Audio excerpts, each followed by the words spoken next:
suis dans la ligne dès le matin. Détaillé, oh détaillé, lesquels de mauvais jours les petites sont locales, elles savent ce qu'il y a sous le capot. 30 albums en 30 jours, épisode 19, let's go. Brrr, Babanks. Bienvenue dans ce dernier vendredi du challenge. Ce soir c'est le week-end, je suis trop content. Aujourd'hui on fait Sadek, violent, vulgaire et ravi d'être là. Son album qui a le mieux marché il me semble. Est-ce que c'est le meilleur ? C'est ce qu'on va voir aujourd'hui. Demain tout ira bien. T'as capté, hein? Bon alors il est 18h, je suis un peu en retard donc j'ai pas le temps de vous raconter toute mon histoire avec Sadek, mais sachez qu'il y a une vraie petite histoire d'amour entre lui et moi, enfin entre juste moi et lui quoi, qui commence en 2013. Je sais plus du tout comment je tombe dessus, j'avais beaucoup écouté sa deuxième mixtape, notamment les deux titres, Mektoub et C'est pas grave que j'avais saigné. Je suis tombé dans le rap par accident. À 11 ans, je me suis fait renverser en bas de chez moi. Cloué sur mon lit pendant plus de 12 mois. Immobilisé, j'ai fait que prendre du poids. C'est le Mektoub, Mektoub. Tu ressens mon son, c'est qu'on vient des mêmes tours. À l'époque, j'ai trouvé trop drôle, original, et puis même tout simplement trop fort en rap quoi. J'allais dire en rap français, ça n'a aucun sens. Ensuite, je l'oublie un peu, puis en 2016, il y a un pote qui me conseille son album Johnny Nium ne meurt jamais, et j'adore, je me prends une claque. Heisenberg, pour moi, c'est un top carrière, toujours aujourd'hui. C'est son meilleur son, tout simplement. Enfin, c'est celui que je kiffe le plus. Je sens comme Walter White quand il fait sa mère. Je suis un peu moins dans Nick le Casino. Je trouve que voilà, il a essayé de faire trop de tubes. Ça me parle moins, même si j'adore l'intro, elle est énorme. J'aime bien aussi Andalé, puis La Bise avec Brulux. Voilà, il y a quelques morceaux que je me prends, mais pas, on va dire, pas tout l'album. Ça nous amène tranquillement en début de l'année 2017, quand il nous envoie le clip de Petit Prince. Et à ce moment-là, je pète un câble. Voilà, je suis comme vous. On réagit tous pareil quand on voit le clip de Petit Prince. On se dit, c'est quoi ce bordel ? Sadek est devenu le meilleur rappeur français ou quoi ? C'est ça en fait qu'il est en train de nous dire. Tu m'empoisonnes, Zama, tu cherches la guérison. Est-ce que je vais même m'en sortir, l'avenir joue à ni oui ni non. Pas paresseux, tu cherches un truc, passe par ici, hein. Même si tout ça c'est pas une vie. Et à ce moment-là, je me dis, ok, Sadek va nous sortir le meilleur album de toute sa vie. Il va peut-être enfin nous sortir ce classique-là. Avant de rentrer un peu plus en profondeur dans l'album, je voudrais dire qu'à l'époque, je l'ai saigné.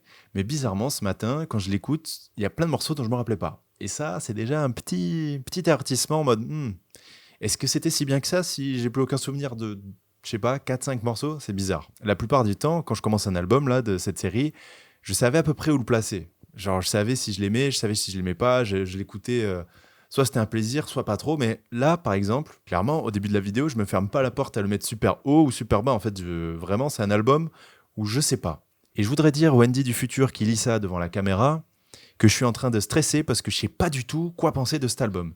Là, il est 11h et je sais pas si j'adore ou si j'aime bof. Mais je sais que tu trouveras la réponse à nos problèmes, beau gosse. Je te fais un boulot d'ailleurs, mon frère. Quoi ? Alors déjà, parlons de cette pochette. Driver lui-même, 30 ans de rap français dans les pattes, lui dit pendant son interview chez La Sauce, meilleur cover de l'histoire du rap français. Rien que ça.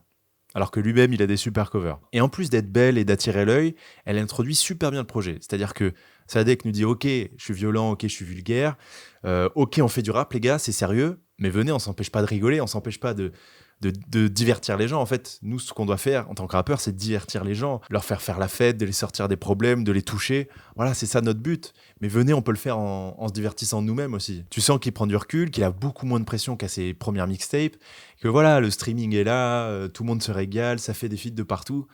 Tu sens qu'il aime bien cette période du rap français. Tu sens qu'il se régale, tu sens qu'il se marre, mais sans jamais dépasser la ligne fine de rap rigolo. Enfin, pour l'instant.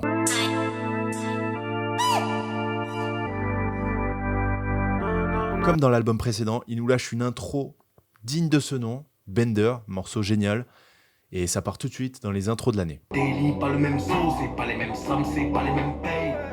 Sauf qu'en fait, ça le met sur une belle lancée et il continue pendant les 4, 5, 6 premiers morceaux.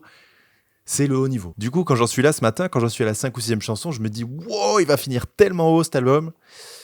Spoiler, en fait, non. Alors, il y a plusieurs beatmakers, mais la colonne vertébrale a été faite par Yann Dakna et Red Nose. Pour l'anecdote, il avait rencontré Red Nose à un salon de coiffure. En fait, apparemment, il se faisait couper les cheveux et Red Nose faisait que lui dire « Ouais, je suis compo, viens au studio. » Et au bout d'un moment, il lui a dit « Frère, je me fais couper les cheveux. » Sauf qu'au final, il a quand même